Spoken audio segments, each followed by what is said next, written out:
There is a panic in Kashmir as well.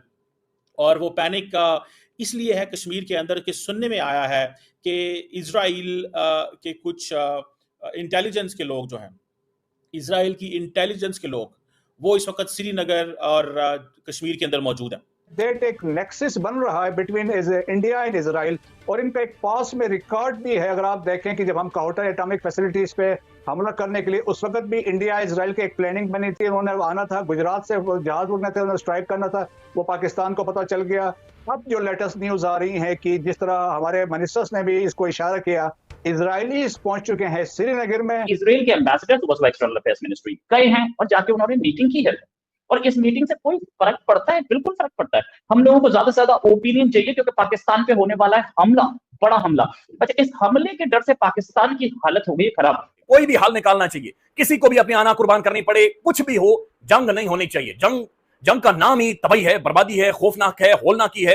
अल्लाह ताला रहम करे, जंग नहीं होनी चाहिए। ये फियर है, ये खौफ है कि ये जो इजरायली इंटेलिजेंस मौजूद है कश्मीर के अंदर, ये दे आर एडवाइजिंग कि इंडियन और इजराइल, आपको पता है कि इंडिया और इजराइल की आपस में बहुत अच्छे ताल्लुकात हैं। जैसे देखें कि जो फेंसिंग हुई है पाकिस्तान इंडिया के जो बॉर्डर पे या एलओसी पे या वर्किंग बाउंड्री पे, उसमें कंसेप्ट है स्मार्ट फेंसिंग का, और वो उन्होंने इजराइल ने इनको दिया है। तो देखें, इजराइल हर मौके पे उनके साथ है, so we can not rule out. अभी जो हालात बने हुए हैं, इसमें जो हमारा पड़ोसी मुल्क जो गुंडा है, जो मोदी वहां पर बैठा हुआ है, जो नाग है, उस नाग ने एक दोबारा से फन फैला दिया है। वो नाग डसने वाला है, और वो हम सबको डसने वाला है।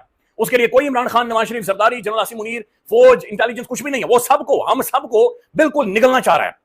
करते हैं, कोई एफर्ट करते हैं, तो it is act of war, और उसके लिए Pakistan can go to any limit. Even इधर रिक्वायरमेंट होगी न्यूक्लियर वेपन्स यूज करने के लिए, हमारे लिए तो लाइफ और डेथ की बात है ना, तो then we will not tolerate using nuclear weapons. उसके भी एक पैरामीटर सेट है।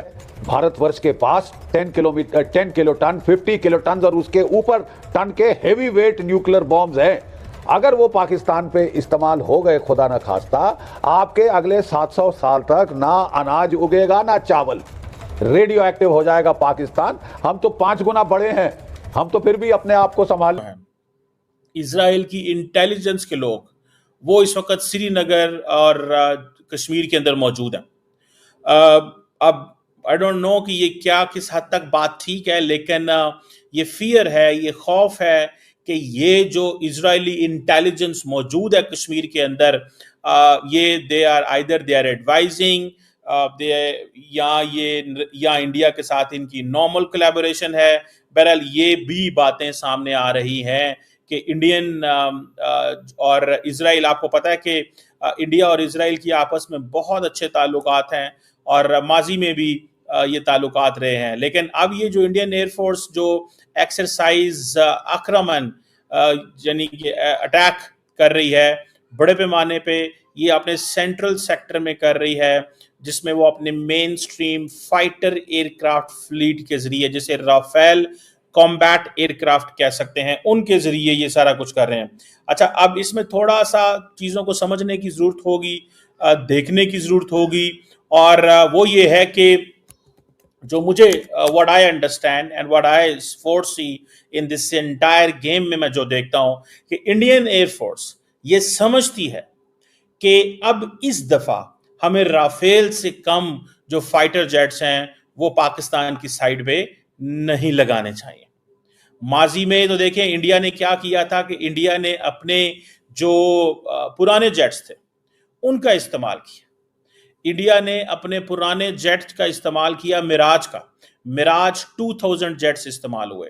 इस दफा मुझे लगता यह है कि इंडिया जो है वो अपने मिराज तैयारों का इस्तेमाल नहीं करेगा, और इंडिया जो है वो अपने मॉडर्न जो फ्लीट उन्होंने लिया है राफेल का, उसकी तैयारी कर रहा है। और ये जो ड्रिल्स कर रहा है, ये समझ लें लॉन्ग रेंज स्ट्राइक मिशंस हैं, सिमुलेटेड अटैक्स कर रहे हैं कि किस तरह पाकिस्तान की डिफरेंट इंस्टॉलेशंस पे हमला करना है, पाकिस्तान के कौन से बड़े एसेट्स हैं जिनको जारी बात है उन्होंने पोजीशन किया हुआ है, उन्होंने टारगेट किया होगा।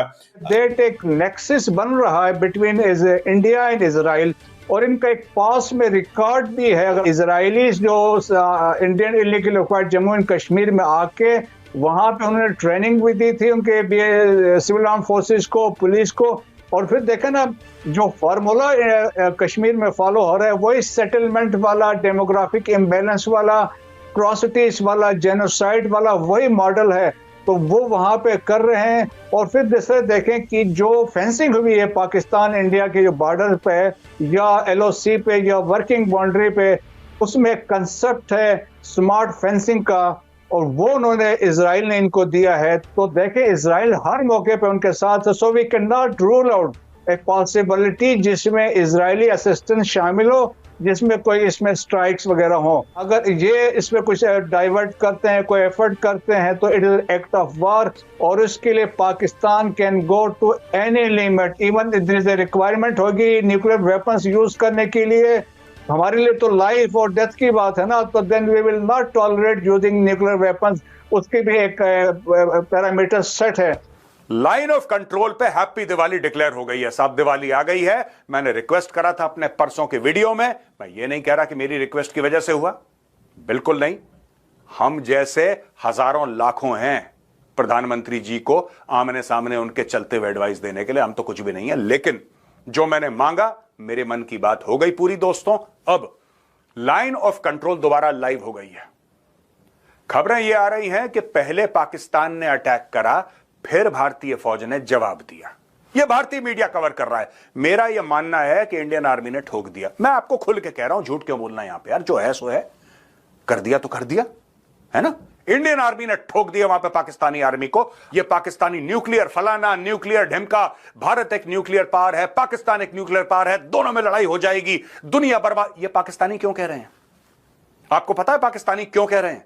ये इसलिए नहीं कह रहे कि वो भारत को डराएं, नहीं, ये इसलिए कह रहे हैं कि पूरी दुनिया को डराएं। क्यों? क्योंकि वो खुद डरे हुए।